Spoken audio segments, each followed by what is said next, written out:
நண்பான்னு சொல்றாரு. எல்லாமே அவரோட நாலேஜபிள் பர்சன்ல தான் அங்க நடக்குது. அப்பவே கிட்டத்தட்ட பாதி பேர் இறந்துட்டாங்க. ஆனா அது இறந்துட்டாங்களா, மயக்கம் போட்டாங்களா, கரெக்டா நெரிசல் நடந்தது வந்து அவரு வர்றதுக்கு முன்னாடிங்களா இல்ல அவர் வந்ததுக்கு அப்புறம்?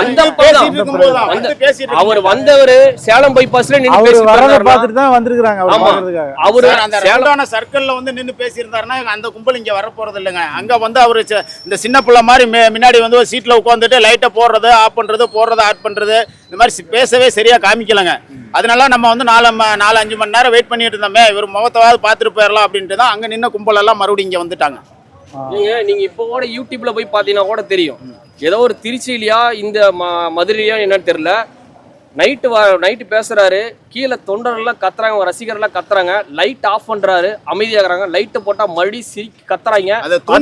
அவர் சிரிக்கிறாரு, ரசிகர் அலமோதுறத இது பண்றத அவர் பார்த்து என்ஜாய் பண்றாரு. இதுக்கப்புறம்னாச்சு இவங்கெல்லாம் வந்து தெரிஞ்சுக்கிட்டு இது வந்து நடிகருக்கான அரசியல் தான் அப்படிங்கிறது நல்லா தெரிஞ்சுக்கணும். இதுக்கப்புறம்னாச்சு இன்னும் இதுக்கப்புறம் பின்னாடி போனோம்னா இங்க நடந்த சம்பவம் ஒவ்வொரு மாவட்டத்திலையும் இனிமேல் இதுக்கப்புறம் நடக்கும். சம்பவம் நடந்தப்ப இங்கே தான் இருந்தீங்க? இங்கே தாங்க இருங்க. எப்படி இருந்ததுங்க? அதாவது கும்பல் நிறையா தான் இருந்ததுங்க. கும்பல் நிறையா இருந்ததுனாக்கா இன்னொன்று காரணம்னாக்கா போலீஸ் வந்து அந்த அளவுக்கு இல்லைங்க எதுவுமே. போலீஸ் பார்த்தீங்கன்னாக்கா அங்கே ஒரு 10 போலீஸ் இருந்தாங்க. இந்த ஏரியா பார்த்தீங்கன்னா இந்த ஏரியா சுத்தமாக போலீஸுங்கிறதே கிடையாது. இந்த ஏரியா மட்டும் இங்கிட்ட போலீஸ் இல்லை. அங்கே என்ட்ரன்ஸ் பார்த்தீங்கன்னா அங்கே மட்டும் டிராஃபிக் போலீஸ் ஒரு 10 போலீஸ் இருந்தாங்க.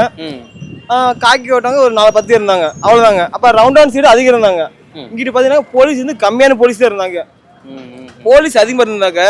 அதாவது வண்டி வர்றதுக்கு ஒரு மணி நேரத்துக்கு மட்டும் தெரியும் அவங்களுக்கு, வண்டி நேரத்துக்கு வரும்னு அவங்களுக்கு தெரியும். தெரிஞ்சதுனாக்க அந்த வண்டி வந்து இந்த வண்டி வருதுனாக்கா இவ்வளோ கும்பல் இருக்குது, நம்ம கொஞ்சம் அந்த கும்பல் வந்து கொஞ்சம் விலைக்கு விட்டோம்னாக்கா வண்டி வந்து சரியாக இருக்கும் அப்படின்னு சொல்லி விலைக்கு விட்டுருக்கலாம். அதுவும் பண்ண கிடையாது. இன்னொன்று பார்த்தீங்கன்னாக்கா காலையில் நேரமாக வந்ததுனால ஒரு சிலர் சாப்பாடு தண்ணி இருந்திருக்காங்க, ஒரு சில பேர் மயக்கம் அடிச்சிட்டாங்க.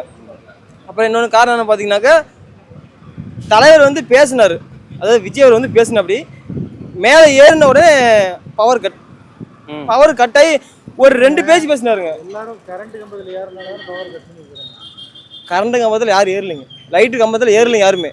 அதாவது ஏறினாங்கன்னா பார்த்தீங்கன்னா இந்த கொட்டாய் இருக்கு பார்த்தீங்களா, கொட்டையில ஏறினாங்க. வயர் போகுது, அதெல்லாம் அது ஜெனரேட்டர் ரூமா இருந்தது, அது மேலே ஏறினதுமே பவர் ஆஃப் பண்ணாங்க. ஆமாங்க. அதாவது அவர் வந்தவொடனே பஸ்ஸு கொஞ்சம் பெருசுங்களா, அந்த இடத்துல இங்கிட்டு 2 பக்கம் கும்பல் ஃபுல்லாக இருந்தது. 2 பக்கம் அவர் வண்டி கொஞ்சம் பெரிய வண்டினால அந்த கும்பலை உடம்பு ஆச்சு. அந்த போலீஸ் வந்து தள்ளுங்க சொல்லவும் எல்லாம் போய் நெருக்கடி பண்ணி அப்போ என்ன பண்ணுவாங்க, வேற போக வழி இல்லை, எங்கிட்ட போய் போக வழி இல்லை. அப்போ என்ன பண்ணுவாங்க, நின்னதுக்கு அப்புறம் தான் இது அவரை பார்க்க வரும்போது தான் ஆச்சுருந்தாங்க. பார்க்க வரும்போதுக்கு இல்லைங்க, அதுக்கு முன்னாடி கும்பல் இருந்தது.